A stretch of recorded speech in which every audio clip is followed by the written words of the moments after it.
ben Jorn Overwijk, ik ben muzikant, bassist van onder andere Billy Benter en de Birdogs en het Frieske Cash project. Zanger van Heat Machine en een nijproject Year of the Diamond Dogs. Ik kom uit Laaksum, waar nu in Lopik, want ik studeer hier in Utrecht.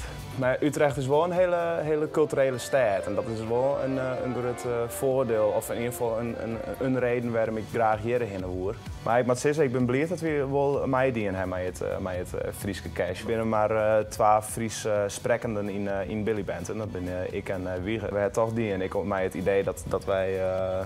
idee dat we ons contacten verbreden zoeken. Ik zeg mezelf net als echt een heel Fries persoon. Ik ben alles behalve een anti-Fries of zo. Dan ben ik een boel mensen die ik ken die eigenlijk zich sneller verschammen voor het Fries praten en zo.